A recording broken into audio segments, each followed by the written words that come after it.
Hey Walter, John Riggins coming to you again, buddy. Thank you so much for the interest in my reviews for your films.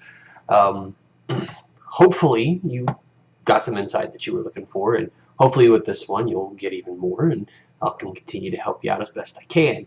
Just with my honest opinion, please keep in mind that everything I say really just is my opinion from an outsider's perspective looking in.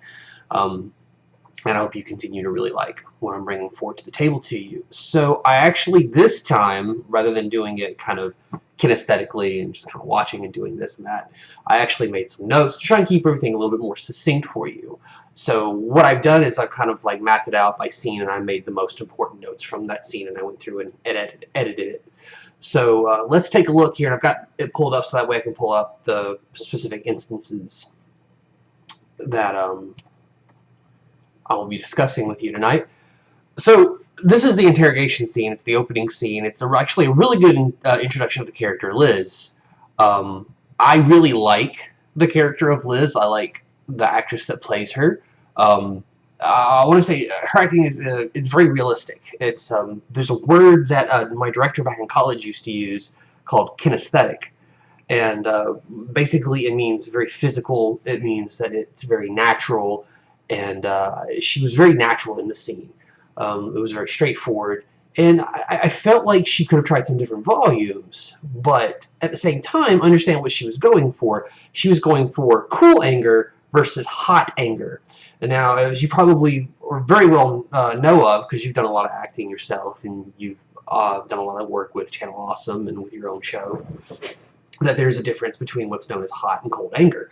Hot anger is very intense. It's very loud, and it's very scary. But cool anger can also be very scary, and that's what she was trying to do. She could have tried some more different volumes. However, even though you're trying cold anger, that doesn't mean you can't be just as intense as with hot anger. The intensity of the scene could have been raised while maintaining her cool anger, like maybe slamming a hand down on a table, but she doesn't seem like that's that type of character for her, so I understand what she was going for, and was very easily communicated through her very realistic, very kinesthetic acting, and I really did like that.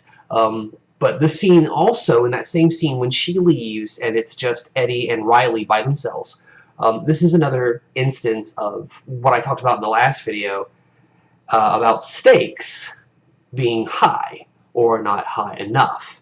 One of the examples was the stakes for Riley were still very lukewarm. The intensity was good, but the stakes were still very lukewarm. Like, it didn't seem as important to him as some of his other lines that he had delivered. And there, it's time to go to the police, Eddie, is specifically the line that I was thinking about, and that really struck home for me. I was like, you know, that really could have been more intense. That, maybe not intense, but the stakes of that line were very lukewarm. It's like, we need to go to the police, Eddie. It's like, Eddie, we need to go to the police. Like, there's a difference between the way the line was delivered there versus the way that I used an example. Let's see if I can pull the scene up real quick. Let's see here.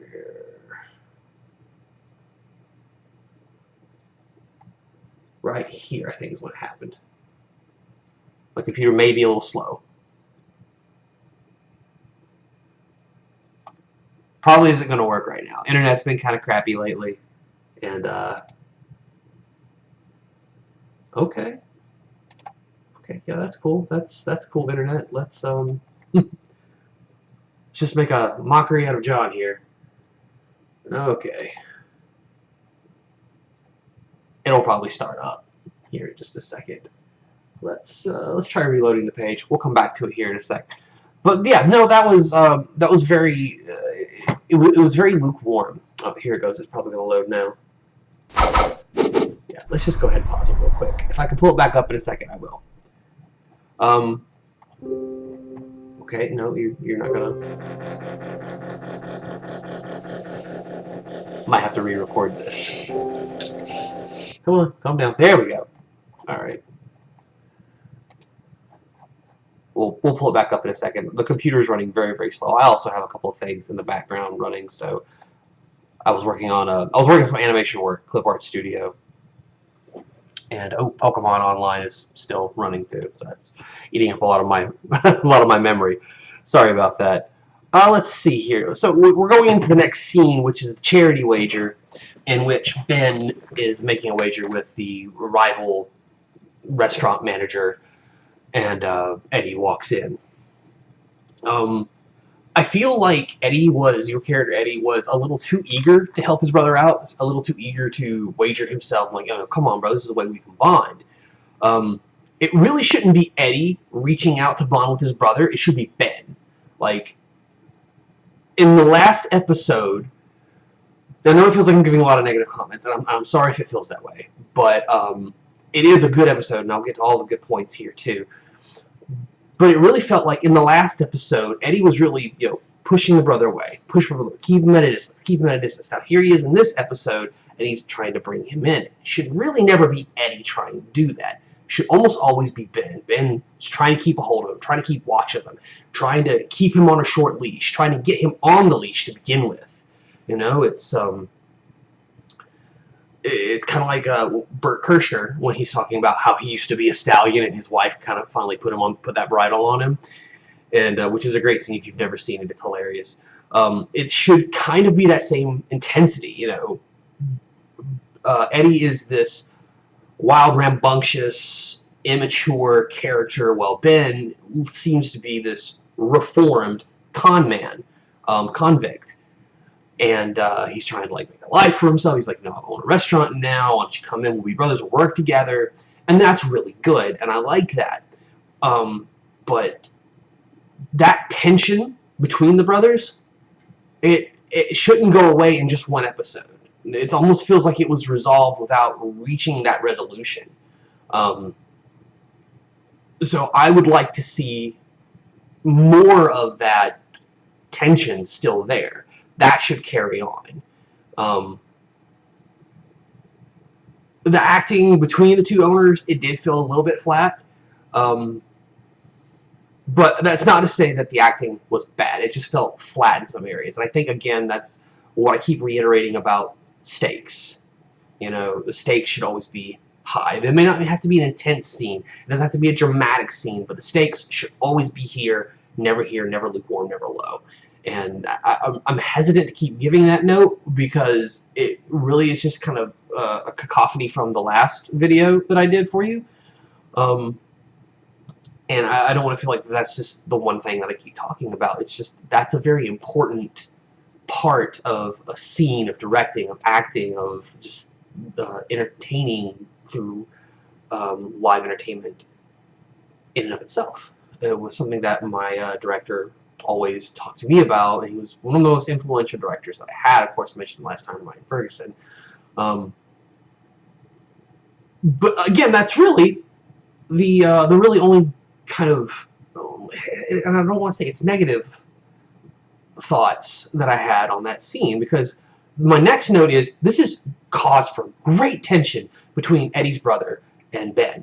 For Eddie and Ben. It really did raise the stakes of the scene, and it was believable. You believed it was important for him to not lose his brother, and you really feel for Ben because Ben can't outright say it, and you learn that in the following scene with the Stacks phone call. That if Ben had tried to convince Eddie that he wasn't a great employee, like, oh, I can't wager you, Eddie. He can't stroke the ego because that just makes it even worse. He could potentially lose Eddie. But Eddie can't say, Eddie, you're a terrible employee. I wouldn't wager you on this because you're a terrible employee. Because that could make Eddie, in his immaturity, be very offended, quit, and then he loses that grasp. He loses that little bit of grasp that he has on Eddie. And he's still trying to gain it, which is another reason why I say you need to keep that tension between Ben and Eddie. Like, that tension needs to be so tight that if even the slightest thing could mess it up, it would cut it. It would just cut them off together, and then Ben loses everything that he's working very hard for. So we need to see Ben work extremely hard at keeping Eddie on board, keeping him under his thumb, under his watchful eye, that mama hawk type deal. Awkward laugh was awkward. It was actually funny. It was a good tension breaker.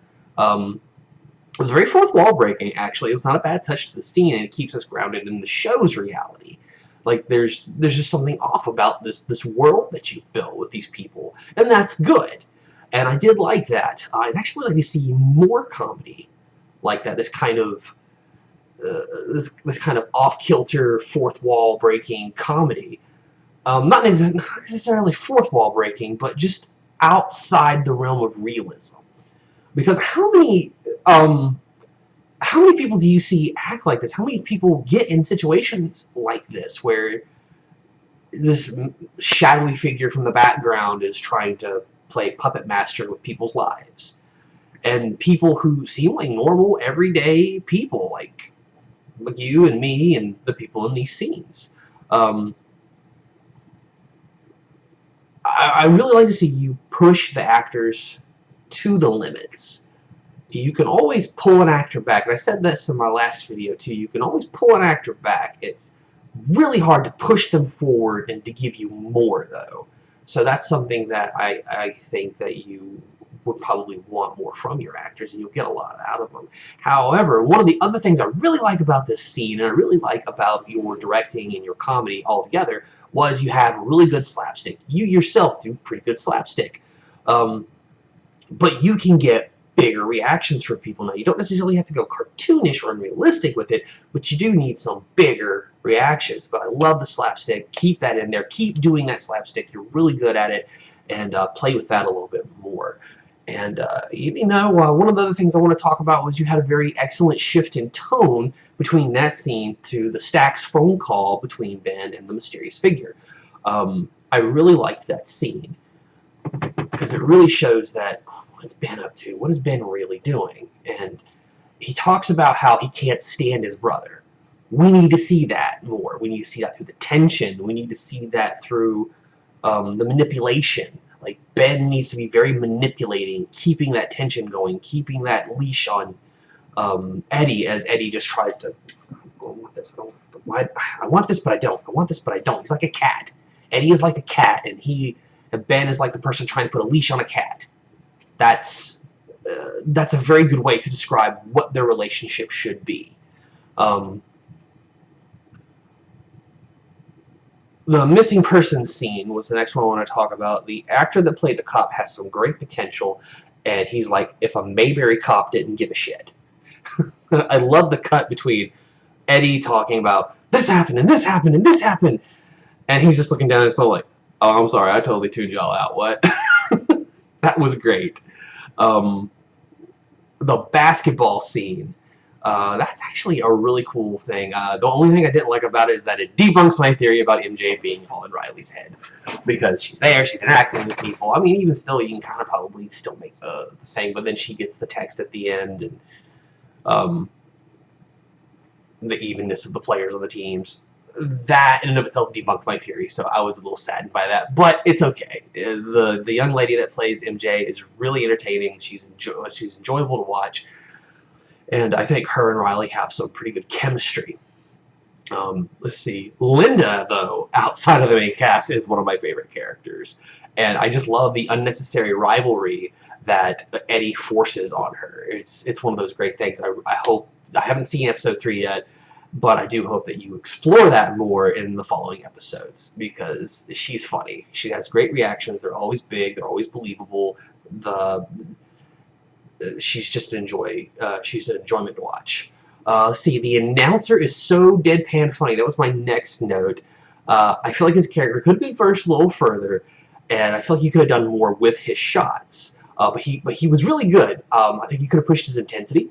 Like, really get into it, you know. Hey, makes her go, oh my god! Like, a mix between, oh god, John Madden and the conspiracy theorist guy who talked about the gay frogs. Like, if he was a mix between those two characters. Like, just that intensity and that fervent love of whatever it is that he's doing. And my questions I had, and I'm making the questions as I go on, I'm watching this, so some of my questions actually get answered here in a second. Like, who is he announcing to? How many spectators are on it? There's only a few people, and he has this crazy intensity. That would push the humor of the scene so far. Like, you pan out, he's there, but then you got, like, the two people that are sitting here watching him, and you get a reaction from them like, I mean, we're the only guys here, dude. What do you want? But I did like it because the only two people that were in the audience was the cougar and her mom. Riley's reactions to her in the audience, when she's like, "I love you, Riley." The sign that she had with the little heart and the exclamation point, that was cute. Riley's reaction to her being there, like, is she stalking me now? Does she have a crush on me? What's going on? Oh. And the mom's like, chocolates? Great reference to the last episode. They were funny. I got a genuine laugh out of that. God, Linda. Let's just talk about Linda for just 1 second. Her little awkward game-winning throw. That was hilarious. It's just this.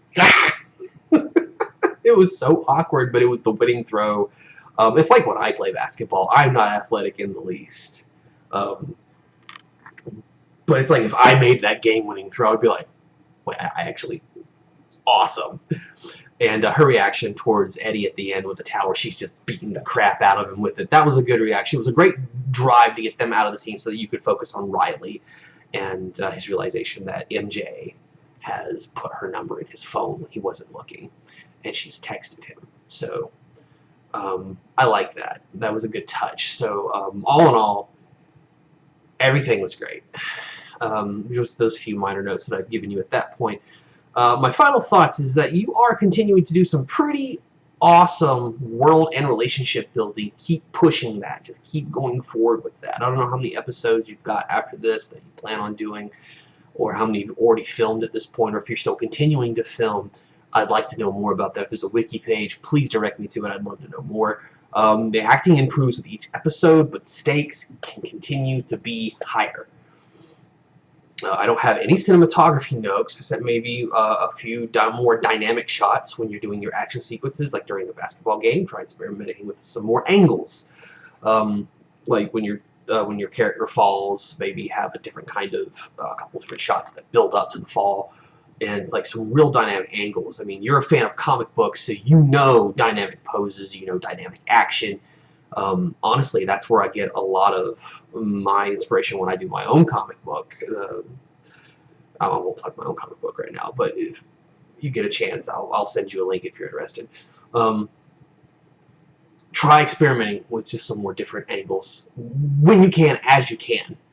I know that being on a very strict, very tight budget with both your time, monetary gains, and people's schedules and things of that nature, you work with what you have, and you probably have not as much time to do what you want to do versus what you are capable to do.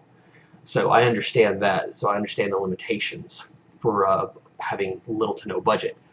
But you're doing great with what you have, and I want you to keep doing that, and you can still continue to do it even without the budget. Some of these notes are very non-budgetary suggestions and just observations that I've made. Interesting story, and I want you to continue to push forward with it and really drive that action home, because you've got something really good here, I feel. And I'm not just saying that to brown nose. As you could tell, I've got a lot of some thoughts on there. I really hate that my computer's not working to where I can show you the look back at the scenes, but hopefully those notes will help out. So anyways, we'll talk to you soon, and I'll probably be posting this in the next day or two, and then I'll send you a link on Twitter. And we'll talk to you later, buddy.